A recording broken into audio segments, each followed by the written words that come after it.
അല്ല, അത്ര ഒരു പോലീസ് സന്നാഹത്തോടു കൂടിയൊക്കെ അറസ്റ്റ് ചെയ്യുക എന്ന് പറയുന്നത് അത് ജനങ്ങൾക്ക് ഉൾക്കൊള്ളാൻ കഴിഞ്ഞില്ല. കാരണം എന്താണെന്ന് വെച്ച് കഴിഞ്ഞാൽ അൻവർ ഉയർത്തിയ പ്രശ്നം, ഇപ്പോൾ മലയോര മേഖലയിൽ നിന്നുള്ള നേതാക്കന്മാരാണ് എൻ്റെ കൂടെ ഉള്ളത്. ഇസ്മായിലും കാസിമും ഒക്കെ. ഞങ്ങളിപ്പോൾ ആ നിയമത്തിൻ്റെ പല വശങ്ങളും ചർച്ച ചെയ്യുകയായിരുന്നു.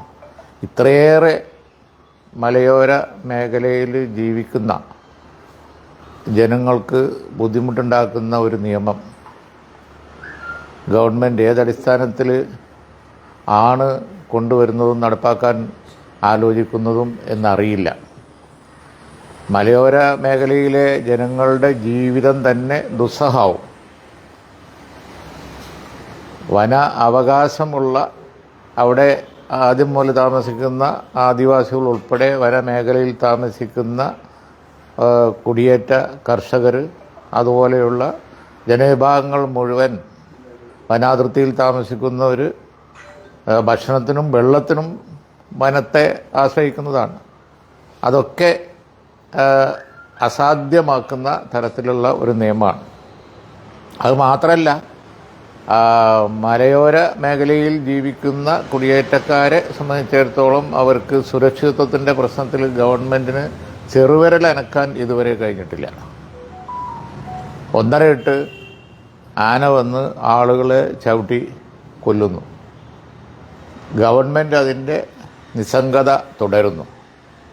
ഇതാണ് കേരളത്തിൽ അനുദിനം കണ്ടുകൊണ്ടിരിക്കുന്നത്. ഏത് ദിവസമാണ് എന്തെങ്കിലും ഒരു തരത്തിലുള്ള ഈ അനിമൽ അക്രമം ഇല്ലാത്തത്? ഒരൊറ്റ ദിവസം കടന്നു പോകുന്നില്ല എന്നുള്ള സ്ഥിതിയാണ്. ഇങ്ങനെ ഒരു കാലത്തും ഉണ്ടായിട്ടില്ല. അതിനെ സംബന്ധിച്ച് പല നിർദ്ദേശങ്ങളും വന്നിട്ടും സീരിയസ് ആയിട്ട് ഒന്നും ചർച്ച ചെയ്യാൻ പോലും ഗവൺമെൻറ് തയ്യാറാകുന്നില്ല. സീരിയസ് ആയിട്ട് ചർച്ച ചെയ്യണ്ടേ? അതിർത്തിയിൽ താമസിക്കുന്ന ആളുകൾക്ക് സുരക്ഷിതത്വം കൊടുക്കാൻ എന്തൊക്കെയാണ് മാർഗം എന്നുള്ളത് സീരിയസ് ആയിട്ടുള്ള ഒരു ഡിസ്കഷന് പോലും ഗവൺമെൻറ് തയ്യാറല്ല. നിസ്സംഗത തുടരുകയാണ്. അപ്പോൾ എല്ലാ പാർട്ടികളും ഈ വിഷയത്തിൽ പ്രക്ഷോഭങ്ങൾ ആലോചിച്ചുകൊണ്ടിരിക്കുകയാണ്. ഇപ്പോൾ പാർട്ടി മുസ്ലിം ലീഗ് ആലോചിച്ചുകൊണ്ടിരിക്കുന്നു. കോൺഗ്രസിനെ സംബന്ധിച്ചിടത്തോളം ആലോചനയിലുണ്ട്. UDF വളരെ കർശനമായി ഈ കാര്യത്തിൽ രംഗത്ത് വരാൻ പോവുകയാണ്. ഈ വന നിയമത്തിന് എതിരായി നിലപാടെടുത്ത് എന്ത് ചെയ്യണം എന്ന് ഞങ്ങൾ ആലോചിച്ചു. നിയമസഭകത്തും പുറത്തുമൊക്കെ ആലോചിച്ചുകൊണ്ടിരിക്കുകയാണ്. ആ വിഷയമാണ് ഇപ്പോൾ അൻവർ ഉയർത്തിയത്. ആ വിഷയം ഉയർത്തി ഒരു ജനപ്രതിനിധി പ്രക്ഷോഭം നടത്തി. ആ പ്രക്ഷോഭത്തിൽ ഏതാനും പേര് പൊതുമുതൽ നശിപ്പിച്ചു എന്ന കേസ്, കേരളത്തിൽ ഇത്തരത്തിലുള്ള കേസുകൾ ഉണ്ടാവുമ്പോൾ സാധാരണ എടുക്കുന്നൊരു സമീപനമുണ്ട്.